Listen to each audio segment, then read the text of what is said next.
Alors, qu'est-ce que l'éveil?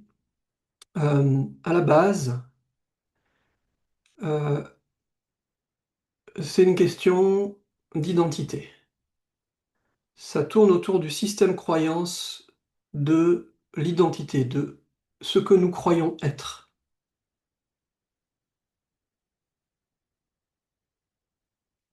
Évidemment, Ramana Maharshi, c'est une de ses pratiques principales, la question qui suis-je? L'éveil va répondre à la question qui suis-je?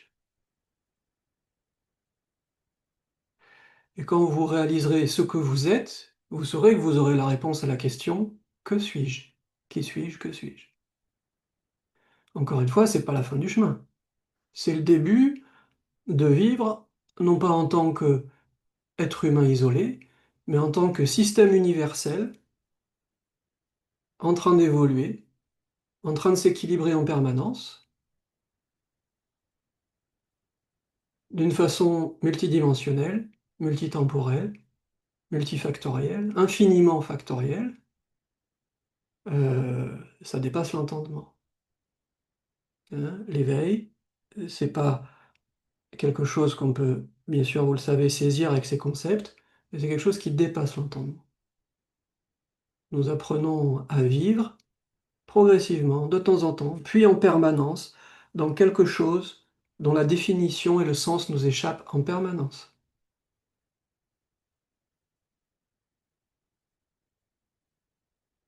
Il y a de quoi avoir peur, parce qu'évidemment, c'est comme, dans le fond, ne rien contrôler. Faire confiance à quelque chose qu'on aime mais qu'on ne comprend pas. Vous voyez, la notion de foi, hein, dans la spiritualité, elle peut être intéressante. Je fais confiance à quelque chose, mais je ne sais pas ce que c'est ce quelque chose. Ce quelque chose est moi, et ce que je suis. Donc, il y a dans ce processus d'éveil ce que j'appelle une translation de l'identité, une transition vers une dimension d'identité toujours plus vaste et moins saisissable. Au début, je suis moi, Sébastien, ce mec né en 1975, etc. Telle caractéristique, telle famille, telle histoire. On connaît l'histoire, hein, parce qu'on est identifié à ça. On est des spécialistes de notre histoire, hein. Et ensuite, souvent, ce qui se passe, quand on commence le chemin spirituel, de gré ou de force, on a une identité spirituelle. C'est-à-dire qu'on n'est plus juste un individu dans cet espace-temps-là, on a aussi une âme, un moi spirituel qui, lui, voyage dans d'autres temps et d'autres espaces. On accède dans ce monde de l'âme à une conscience multidimensionnelle. Donc je ne suis pas que Sébastien, je suis aussi une âme multidimensionnelle. Attention, je ne suis pas en train de dire qu'il faut croire au fait que nous sommes une âme multidimensionnelle. Je raconte juste quelque chose qui arrive souvent dans cette transition d'identité. Il y a des personnes, ils vont de l'identité moi à l'identité rien, comme ça du jour au lendemain. Et c'est ce qui nous arrive dans les moments de conscience non duelle. Mais pour au moins la moitié des gens, à vue de nez, ça passe par un ego spirituel ou une identité spirituelle qui vient dire je suis une âme qui apprend. C'est déjà autre chose que juste je suis responsable de ma vie, il faut que je me démerde et que je fasse ma place, hein. C'est déjà une perspective plus grande. Avec ça, bien sûr, la vision euh, euh, euh, de toutes les notions de réincarnation, de transvie, de renaissance, de conscience collective, de lien entre les autres et moi, de lien entre moi et la nature, c'est-à-dire qu'on a un moi plus grand qui se connecte à beaucoup de choses. On va dans une conscience, comme on dit aujourd'hui, systémique ou collective. Et dans beaucoup d'approches, même très pragmatiques, il y a des ouvertures sur cette conscience collective ou conscience systémique parce qu'on se rend compte que ça fonctionne mieux, hein. La nature fait ça très bien, sans y penser, hein.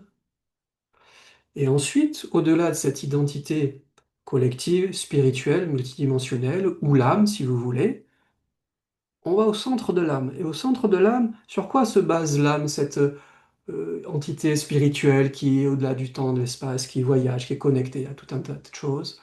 Au centre de cette âme, il y a le soi, il y a la source, ou la conscience non duelle si vous voulez. Et là, cette conscience n'a pas d'identité. On ne trouve personne à cet endroit-là. Hein. Combien de fois on entend je suis personne, il n'y a personne, il n'y a rien à faire. Et ça, j'y reviendrai, hein, mais c'est déjà pas mal. Quand on fait cette investigation à l'intérieur et que on peut traverser toutes les couches mémorielles, toutes les couches identitaires et arriver à ah bah dans le fond, je suis rien de saisissable. Il n'y a pas, il y a pas un soleil en moi qui est le centre de l'univers. Hein. Ça, on l'a au niveau du moi spirituel, oui. Mais quand on va même au centre de ce soleil, on tombe sur un trou noir. En tout cas, c'est quelque chose qu'on ne peut pas attraper.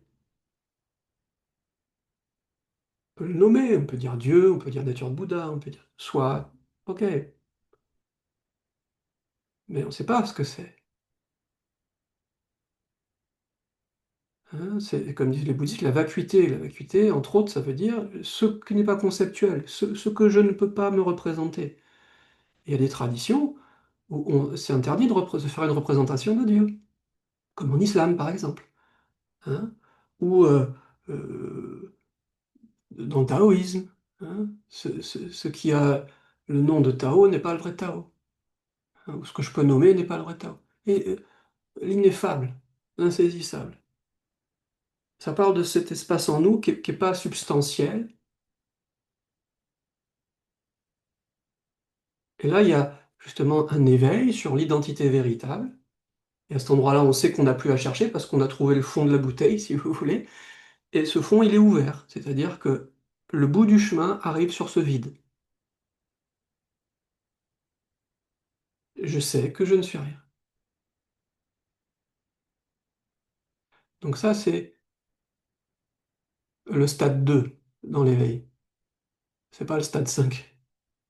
Et donc le stade 2, c'est réaliser que je ne suis pas Sébastien. Je suis l'univers sous forme de Sébastien.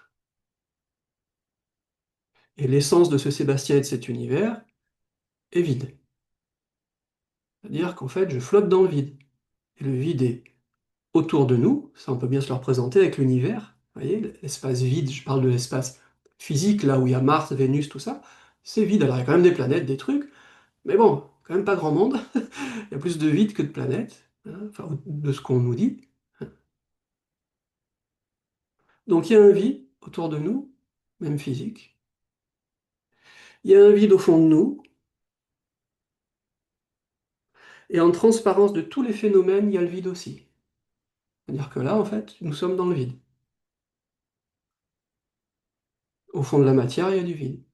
Tout ça, c'est des apparences. Donc déjà, digérer ça, pour un occidental matérialiste, il peut prendre un peu de temps. Non pas juste comme une croyance, mais comme une vérité scientifique. C'est-à-dire, c'est vrai, c'est ça. C'est ça la réalité. Donc, ben, pour certaines personnes, dont moi, c'est énorme. Parce qu'on n'est pas dans une réalité matérielle, on est dans une réalité énergétique, transparente, substance du rêve. Hein, quand les sages indiens disent tout est psychique, tout est mental, ils parlent de ça. Hein. Mais évidemment, quand je touche mes mains, ben, je touche quelque chose, c'est dur. Puis si je coince mon doigt dans le tiroir, je vais le sentir. Hein. Donc c'est bizarre. Parce que d'un côté, je réalise que tout est vide, mais d'un autre côté, dans ce monde physique, il y a plein de limites. Je vais me coincer 3 fois les doigts dans le tiroir, mais pas plus, je vais faire attention après. Si on me met une baffe, ça va me faire quelque chose. Donc c'est pour ça que la réalisation du vide, en tant qu'identité, c'est pas la fin du chemin. C'est la réalisation du vide et de la vacuité. Progressivement, la présence va nous enseigner que le vide, c'est le vide et que c'est comme l'essence de la réalité, mais que cette essence vide, elle a une fonction et une action. Ah, elle fait pas rien. Ben oui, regarde, il y a quelque chose plutôt que rien. Ah, donc c'est pas qu'il y a que rien, c'est qu'il y a rien et quelque chose en même temps. Alors là aussi, j'ai un nouveau problème. Attends, on m'a dit que j'étais rien, puis maintenant on me dit que je suis rien et quelque chose. Mais je suis quelque chose ou rien? Non, mais c'est génial. Mais vous prenez, voilà, la vraie non-dualité, c'est- je suis pas plus un corps qu'un esprit. Le corps n'est pas inférieur à l'esprit. Donc qu'est-ce que l'éveil? Une translation de l'identité. Je suis quelqu'un. Ah, je suis quelqu'un de connecté à beaucoup tout ce qui m'entoure, autant à l'intérieur qu'à l'extérieur, avec un monde collectif.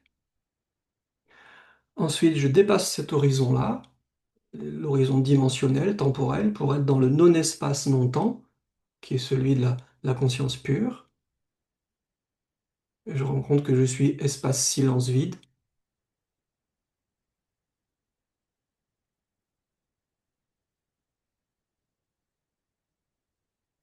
Et ensuite, je réalise que cet espace, silence, vide a des expressions. Et là, je comprends que tout est l'expression de cette essence vide. Et ensuite, je réalise que tout n'est pas l'expression de l'essence vide, mais tout est l'essence vide. Vous voyez? Il n'y a pas le temps de ça produit quelque chose, ça fait des choses. Non, les choses qui sont faites, c'est autant le vide que le vide tout seul. C'est bizarre, hein, ce que je dis. Mais, et ça pour moi, c'est l'éveil du corps. Ça veut dire que la matérialité elle-même dans l'instant, elle n'est pas l'expression du vide, elle est le vide. Il y a une identité entre le vide et la forme. Alors, c'est un peu conceptuel, philosophique, j'entends bien, hein, mais c'est pour parler de qu'est-ce que l'éveil.